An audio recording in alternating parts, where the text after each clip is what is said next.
It's Wednesday, the 13th of July, 2022. Welcome to the Fast Five by Fear and Greed, where we give you the top 5 business stories you need to know in just 5 minutes. I'm Michael Thompson, and good morning, Sean Aylmer. Good morning, Michael.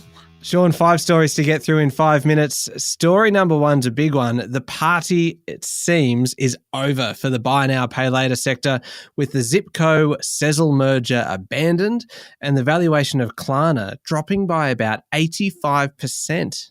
Yes, it really makes the founders of Afterpay, who agreed to sell their business to Block last year, look pretty smart.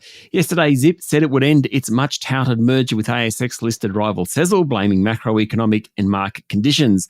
Zip will have to pay an $11 million termination fee, which is actually about 5% of its value. Still, its share price jumped 6% yesterday. Also yesterday, Swiss-based and Commonwealth Bank-backed Klarna said it had raised $800 million. Now, that valued the company at about $7 billion. 12 months ago, it was $46 billion. Hence, the drop in value by about 85%. Now, Block shares, which now trade on the ASX and represent much more than a buy now, pay later business, are down nearly 50% this year. The whole sector has really taken a hammering. Bad debts, a lack of size, strong competition, even from the tech giants, greater regulatory scrutiny, fears of recession, higher interest rates, and a loss of appetite from investors have all combined to cull the buy now, pay later sector. The smaller players will struggle to survive. The larger ones will have to rethink their strategies.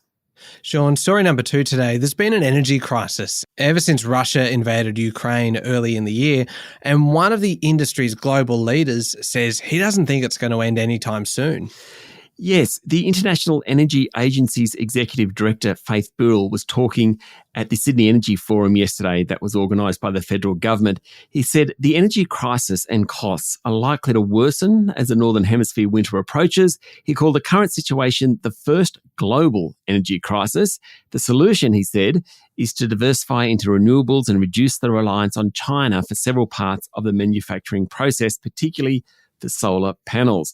Now, at the conference, the US Secretary of Energy was there as well. The US and Australia have signed an agreement to cooperate on technologies to help reach net zero. Okay, story number 3. Consumer confidence has fallen for the 8th month in a row, and it's now at its lowest level since the beginning of the pandemic. The Westpac Melbourne Institute reading fell 3% this month, and it's pretty clear consumers are in the doldrums. Just as significantly is that business confidence, which had held up well, has also started to deteriorate, with the National Australia Bank survey now back below its long-run average. Business conditions also fell, though only slightly. The drop in both consumer and business confidence likely reflects fears about a local and global recession, higher inflation, think fuel prices and electricity costs, and rising interest rates and mortgage repayments. It's bad news because if business isn't happy, if people aren't happy, they don't spend money. And that is what sends economic growth lower.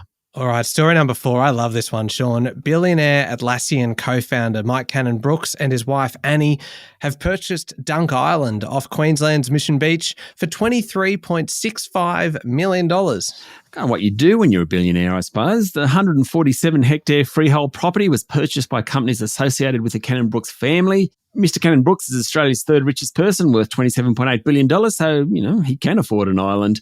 It has effectively been up for sale for about 3 years. It doesn't have a resort on it at the moment. The previous resort was wiped out by Cyclone Yassi in 2011.